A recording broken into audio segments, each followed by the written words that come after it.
తిరిగి BCN news కి స్వాగతం. ముఖ్యమంత్రి వైఎస్ జగన్మోహన్ రెడ్డి అతి ఆత్మవిశ్వాసమే నెట్ట నిలువున ముంచేస్తుందంటూ రాజకీయ మేధావులు తమ అభిప్రాయాన్ని వ్యక్తం చేస్తున్నారని, ఇందుకు నిదర్శనమే కడప జిల్లాలోని 10 నియోజకవర్గాల్లో ఎన్డీఏ కూటమి 6 స్థానాలను కైవసం చేసుకోవడమే అని అన్నారు. కడపలో టీడీపీ ఎమ్మెల్యే అభ్యర్థిగా బరిలో నిలిచిన మాధవిరెడ్డి జరిగిన ఎన్నికల కౌంటింగ్ ప్రక్రియలో అత్యధిక మెజార్టీతో గెలుపొందారని అన్నారు. ఈ సందర్భంగా పలువురు నాయకులు మీడియాతో మాట్లాడుతూ వైసీపీ ప్రభుత్వ అరాచక పాలనకు ప్రజలే చరమగీతం పాడారని, రాష్ట్రంలో ఎన్డీఏ కూటమి దాటికి వైసీపీ కొట్టుకుపోయిందన్నారు. టీడీపీ అధినేత చంద్రబాబు పాలనలో కడప నగరాన్ని అభివృద్ధి బాటలో తీర్చిదిద్దామని, నిరుపేదలకు అభివృద్ధి బాటలు నడిపించేందుకు శక్తివంచన లేకుండా కృషి చేస్తామని హామీ ఇచ్చారు. గత 20 సంవత్సరాల నుంచి తెలుగుదేశం పార్టీ కూసు లేకుండా ఉన్న నియోజకవర్గంలో తెలుగుదేశం పార్టీ విజయం సాధించడము, ఇది చంద్రబాబు నాయుడు గారికి కడప జిల్లా నుంచి మేమిచ్చే ఆయనకు బహుమతి. కడప కంచుకోటను బద్దలు చేశాం. ఈ యొక్క విజయానికి ముఖ్య కారణము కడప నియోజకవర్గంలో ఉన్న ప్రజలు, మీడియా ప్రతినిధులు అందరూ, మా పార్టీ కార్యకర్తలు, నాయకులు అందరూ. గత 20 సంవత్సరాల నుంచి రెడ్డప్ప గారి రాజగోపాల్ రెడ్డి ఫ్యామిలీ నుంచి ఎవరు గెలవలేదు, మీరు గెలవలేకపోయినారు, ఎక్కడి నుంచో వచ్చి ఇక్కడ పోటీ చేస్తున్నారు, మీరు కార్పొరేటర్ స్థాయిలో గెలిచారా, వార్డు స్థాయిలో గెలిచారా, మీరు ఎవరు, ఎక్కడి నుంచో వచ్చారు, ఇక్కడ ఉండరు, వెళ్లిపోతారంటూ అబాకులు చెబాకులు అందరూ వాగిన వాళ్ళకందరికీ ఒకటే సమాధానము, 20 సంవత్సరాల నుంచి మేము గెలవలేదన్న వాళ్ళకందరికీ ఇక్కడ గెలిచాము. దీనికి ముఖ్య కారణము కడప నియోజకవర్గంలో తెలుగుదేశం పార్టీకి ఓట్లేసిన ప్రతి ఒక్కరికి ధన్యవాదాలు తెలియజేసుకుంటున్నాను. అలాగనే ఈ విజయం మా మామయ్య రెడ్డప్ప గారి రాజగోపాల్ రెడ్డి గారికి అంకితం చేస్తున్నాము. ఈ నిమిషం నుంచి కడప నియోజకవర్గంలో గత 9 నెలల నుంచి మేము తిరిగి ఇక్కడున్న సమస్యలు తెలుసుకొని, ఇక్కడ మేము చేస్తానన్న ప్రతి ఒక్క వాగ్దానాన్ని మేము ప్రతి ఒక్క రోజు గుర్తు పెట్టుకొని దాన్ని ఎలా సాధించాలని దాని మీద ఇక్కడి నుంచి పనిచేస్తాము. కడప నియోజకవర్గంలో ఇంతవరకు వాళ్ళు చూడలేని విధంగా ఒక ఎమ్మెల్యే అభ్యర్థి వాళ్ళకి సేవ ఎలా చేస్తారు అనేది మేము నిరూపించి చూపిస్తామని చెప్పి ఈ సందర్భంగా తెలియజేస్తున్నాను. డెఫినెట్ గా ఇది కడప నియోజకవర్గంలో చంద్రబాబు నాయుడు గారు ఇక్కడ మహిళకు కేటాయించాలా, మహిళ ఉండాలా అని ఆలోచించడంతోనే మా విజయం అక్కడే డిసైడ్ అయిపోయింది. ఇప్పటి వరకు స్వాతంత్రం వచ్చినప్పటి నుంచి ఇంతవరకు ఒక మహిళను కూడా ఇక్కడ ఏ పార్టీ నిలబెట్టడం జరగలేదు, గెలవడం జరగలేదు. కడప మాది, మా గడ్డ అడ్డ అన్న వాళ్ళకు కూడా తెలియజేస్తున్నాను, మీ కోట బద్దలు కొట్టేశాము. ఈ యొక్క ఎలక్షన్ అమ్జద్ బాషా గారు ఇప్పుడు ఓడిపోయిన వ్యక్తితో ఎలక్షన్ అనుకుంటున్నారు, కానీ లాస్ట్ 3 రోజులు ఎలక్షన్ కు ముందు ముఖ్యమంత్రి, ఇప్పుడు మాజీ ముఖ్యమంత్రి జగన్మోహన్ రెడ్డి గారు వచ్చి అమ్జద్ బాషా గారు తప్పు చేశారు, ఆయన ముఖం చూడొద్దండి, నా ముఖం చూసి ఓటేయండి అని అడిగారు. నేను ఇప్పుడు చెప్తున్నాను, నేను జగన్మోహన్ రెడ్డి గారిని ఓడించాను.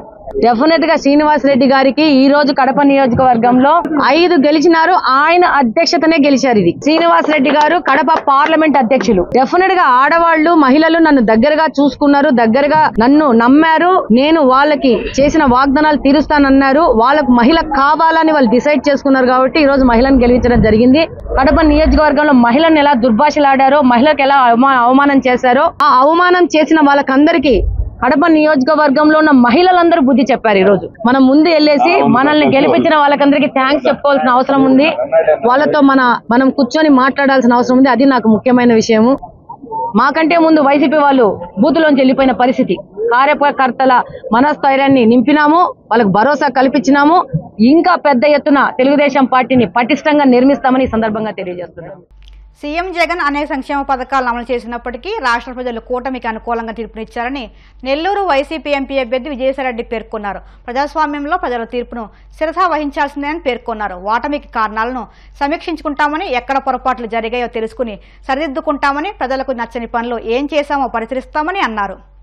ఆంధ్ర రాష్ట్ర ప్రజలందరూ కూడా రాష్ట్ర వ్యాప్తంగా కూటమికి అనుకూలంగా తీర్పునివ్వడం జరిగింది. ఎవరైనా కూడా ప్రజాస్వామ్యంలో ప్రజల తీర్పును శిరసావహించాల్సిందే అన్నటువంటి విషయం అందరికీ కూడా తెలిసిందే, అది రాజ్యాంగబద్ధం కూడా. ఈ యొక్క వైఎస్ఆర్సీపీ మేము ఎదుర్కొన్నటువంటి ఈ యొక్క ఓటమికి కారణాలని సమీక్షించుకోవాల్సి ఉంది. ఎక్కడ పొరపాటు జరిగింది, ఆ పొరపాట్లను ఎలా సరిదిద్దుకోవాలి, ప్రజలకు నచ్చనటువంటిది మేము ఏం చేశాం, మేము చేసినటువంటి పనులని ప్రజలు ఎందుకు ఆదరించలేదు అన్నటువంటి విషయాన్ని కూలంకషంగా చర్చించి ప్రతి నియోజకవర్గం నాయకులతోనూ అందరితో కూడా సమీక్ష నిర్వహించి మా అధ్యక్షుల వారు ఆ తదుపరి కార్యాచరణ చేపడతారన్నటువంటి విషయాన్ని మీ అందరికీ కూడా తెలియజేసుకుంటాం. పశ్చిమ గోదావరి జిల్లా తాడేపల్లిగూడెంలో జనసేన పార్టీ అభ్యర్థి బొలిశెట్టి శ్రీనివాస్ భారీ విజయాన్ని సొంతం చేసుకోవడంతో అభిమానులు సంబరాలు చేసుకున్నారు. గతంలో ఎన్నడూ లేని విధంగా మంత్రిగా పనిచేసిన మంత్రి కొట్టు సత్యనారాయణపై 62,492 ఓట్ల మెజార్టీ సాధించడంతో సర్వత్రా హర్షం వ్యక్తమవుతుంది. ఈ సందర్భంగా భారీ మెజార్టీతో గెలుపొందిన బొలిశెట్టికి కూటమి నాయకులు శుభాకాంక్షలు తెలియజేశారు. అనంతరం బొలిశెట్టి శ్రీనివాస్ మాట్లాడుతూ కూటమి గెలుపునకు కృషి చేసిన ప్రతి ఒక్కరికి కృతజ్ఞతలు తెలియజేశారు. అనంతరం భీమవరంలోని కౌంటింగ్ కేంద్రం నుంచి జనసైనికులతో కలిసి తాడేపల్లిగూడెం బయలుదేరి వచ్చారు. ఈరోజు ఈ విజయం మెగా విజయంగా భావించాలి. ఎందుకంటే ఇలాంటి మెజార్టీలు ఏకపక్షంగా రావడం అనేది ప్రజల్లో డిస్సాటిస్ఫాక్షన్ ఈ పరిపాలన మీద వ్యతిరేకతని మళ్ళీ ప్రజాస్వామ్యాన్ని బతికించినటువంటి ముందుగా వాటర్ దేవులందరూ కూడా నా ఉద్యోగం రాష్ట్ర వ్యాప్తంగా కూడా ఇదే ట్రెండ్ కొనసాగింది. అన్ని చోట్ల కూడా తీవ్రమైన వ్యతిరేకత ఈ పరిపాలన మీద దోపిడీకి గురైంది రాష్ట్రం. దీన్ని కాపాడుకోవాలనే ఆలోచనతో ప్రజలు ఖచ్చితంగా ఓటేసి జగన్మోహన్ రెడ్డి ప్రభుత్వాన్ని ఓడించి అవినీతి పరులకి ఆంధ్ర రాష్ట్రంలో స్థానం లేదని నిరూపించినందుకు ఆంధ్ర రాష్ట్ర ప్రజలందరూ కూడా నేను కృతజ్ఞత తెలియజేస్తా ఉన్నా. మరి కాబట్టి రాబోయే రోజుల్లో ఈ రాష్ట్రానికి మంచి జరగాలని, ఏదైతే దోపిడీకి గురయ్యి అప్పులు పాలైపోయి రాష్ట్రం అభివృద్ధి చెందకుండా యువతకు ఉద్యోగాలు లేకుండా లెక్కర్లో దోపిడీ చేసినటువంటి వీటన్నిటి మీద కూడా మరి ఏ రకంగా దోపిడీ చేశారు, ఏ అధికారులు దీన్ని ఇక్కడ ఎలాంటి అధికారుల సమర్థతో వాళ్ళ సపోర్ట్తో ఈ దోపిడీ జరిగిందో వాళ్ళందరి మీద కూడా యాక్షన్ తీసుకుంటారని చెప్పి కాబోయే ముఖ్యమంత్రి చంద్రబాబు నాయుడు గారు కూడా మేము ఆశిస్తా ఉన్నాం. ఎందుకంటే ప్రజలు లూటీ చేసిన డబ్బులంతా కూడా తిరిగి కక్కించి ప్రజలకి మళ్ళీ కుటుంబాలు ఎన్ని కుటుంబాలు నాశనమైంది మరి వాళ్ళందరినీ కూడా ఆదుకునే విధంగా ఉండాలని చెప్పి ప్రభుత్వం రాబోయే ప్రభుత్వం ఈ రాష్ట్రానికి మంచి జరగాలని, దాంట్లో నాకు కూడా స్థానం కల్పించినందుకు మరి మా పవన్ కళ్యాణ్ గారికి ముఖ్యంగా నేను ఈరోజు రెండోసారి పోటీ చేసి అవకాశం ఇచ్చేటువంటి పవన్ కళ్యాణ్ గారు, సహకరించినటువంటి చంద్రబాబు నాయుడు గారు, పురంధరేశ్వర్ గారు, మరి అందరికి కూడా నేను హృదయపూర్వక ధన్యవాదాలు తెలియజేస్తా ఉన్నాను. ఇవాళ పవన్ కళ్యాణ్ గారు ఒకసారి ఓడిపోయింది కదా అని నాకు సీట్ ఇవ్వకపోతే ఈరోజు నాకు గెలిచే అవకాశం లేదు. గెలిచి అవకాశం కల్పించినటువంటి పవన్ కళ్యాణ్ గారికి నా జీవితాంతం రుణపడి ఉంటానని చెప్పి రాబోయే రోజుల్లో ఆయన తీసుకునే ఏ నిర్ణయాన్ని అయినా శిరసావిస్తాం. ఖచ్చితంగా ఆయనకు తోడుగా ఉండి 5 సంవత్సరాల్లో రాష్ట్ర ప్రజలు మంచి చేసే అవకాశం ఇస్తారని చెప్పి పార్లమెంట్ అభ్యర్థి భూపతిరాజు శ్రీనివాస్ వర్మ గారు, ఆయన అతి సామాన్యుడు. ఆ సామాన్యుడికి భారతీయ జనతా పార్టీ టికెట్ ఇచ్చి గెలిపించినందుకు భారతీయ జనతా పార్టీ, జనసేన, తెలుగుదేశం పార్టీ సోదరులు, నాయకులు అందరికీ కూడా కృతజ్ఞతాభివందనాలు. ప్రజా తీర్పుపై వైసీపీ సీనియర్ నేత ముద్రగడ పద్మనాభం స్పందించారు. కోట్లాది రూపాయలతో ప్రజలకు సంక్షేమాన్ని అందించిన ఘనత జగన్మోహన్ రెడ్డికే దక్కిందన్నారు. అయితే ప్రజలు వైసీపీకి ఎందుకు ఓట్లు వేయలేదో అర్థం కావడం లేదన్నారు. ప్రజల ఫోకస్ సంక్షేమం కన్నా అభివృద్ధిపై ఉందా, లేకపోతే వైసీపీకి మించి కూటమి హామీలు ఇవ్వడంతో అటు మొగ్గు చూపాలు తీయడం లేదన్నారు. సంక్షేమం అమలు చేసిన వారికి ప్రజలు ఓటు వేయకపోతే రాబోయే రోజుల్లో ఏ ముఖ్యమంత్రి కూడా సంక్షేమ పథకాలను అమలు చేసే అవకాశం ఉండదన్నారు. ఇక ఎన్నికల్లో గెలుపొందిన నాయకులకు శుభాకాంక్షలు తెలిపారు ముద్రగడ. ఇక పిఠాపురంలో పవన్ ఓడించకపోతే తన పేరును మార్చుకుంటానన్న మాటకు కట్టుబడి ఉన్నానని ముద్రగడ పద్మనాభం పేర్కొన్నారు. అన్నమాట ప్రకారమే తన పేరును పద్మనాభరెడ్డిగా మార్చేందుకు గెజెట్ నోటిఫికేషన్ రెడీ చేసినట్లు స్పష్టం చేశారు. ఈ మధ్య జరిగిన ఎన్నికల్లో పరాజయం జగన్మోహన్ రెడ్డి గారికి వచ్చింది. కానీ వారు కోట్లాది రూపాయలు సంక్షేమ కార్యక్రమాలు పేదవారికి ఆక్సిజన్ ముఖ్యమంత్రి ఎవరంటే జగన్మోహన్ రెడ్డి గారు. దేశంలో ఇటువంటి పథకాలు పెట్టిన ఏ ముఖ్యమంత్రి కూడా సాహసించలేదు. అటువంటి సాహసం మా జగన్మోహన్ రెడ్డి గారు చేశారండి. కానీ ప్రజలు ఎందుకు రిసీవ్ చేసుకోలేదు అనేది నా ప్రశ్న. అంటే సంక్షేమం కన్నా అభివృద్ధి మీద ఇంట్రెస్టా, లేకపోతే వీరు పెట్టిన సంక్షేమ పథకాలను మించిపోయి ఎదుటి పార్టీ వారు పెట్టడం వల్ల అటు మొగ్గారా అన్నది పెద్ద ప్రశ్న అండి. సంక్షేమ పథకాలకి ప్రజలు ఓటైనప్పుడు రాబోయే రోజుల్లో ఏ ముఖ్యమంత్రి కూడా సంక్షేమ పథకాల జోలికి వెళ్లకుండా ఉండే వాతావరణం ప్రజలు కల్పించారని అనుకుంటా ఉన్నాను.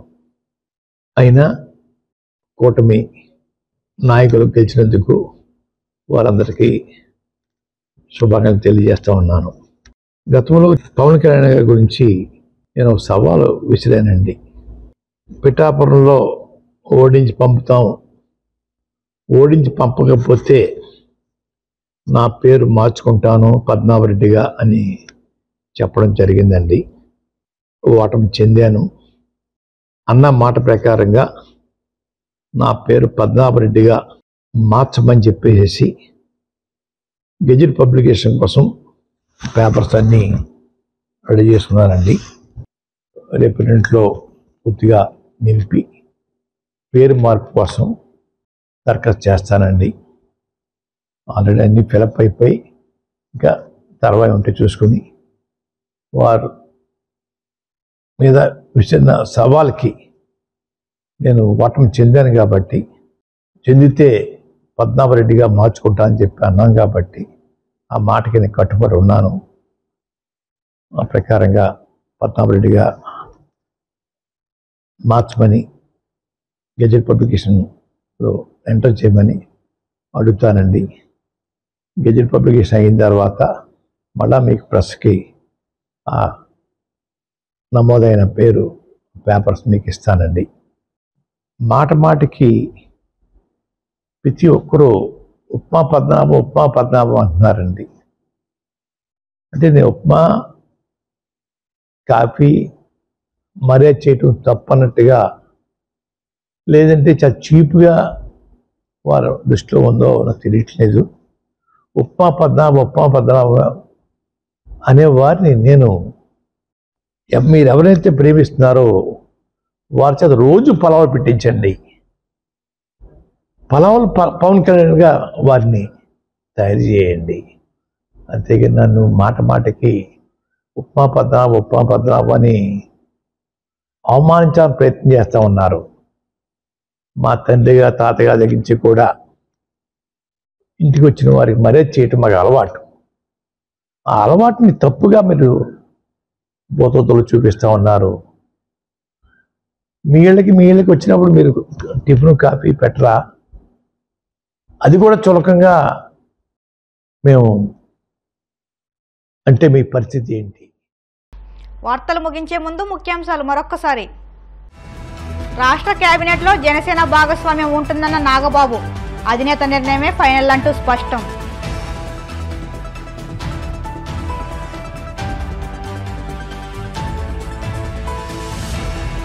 జమ్మలమడుగు నియోజకవర్గం బీజేపీ అభ్యర్థిగా ఆదినారాయణ రెడ్డి ఘన విజయం, ఇది ప్రజా విజయం అంటూ హర్షం.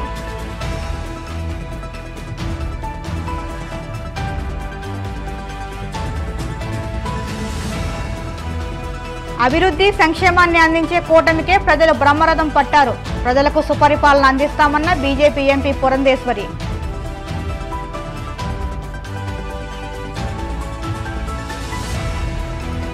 విఫలమవడానికి కారణాలను తెలుసుకుంటాం, ఓటమిపై వైసీపీ నేత విజయసాయిరెడ్డి కీలక ప్రకటన.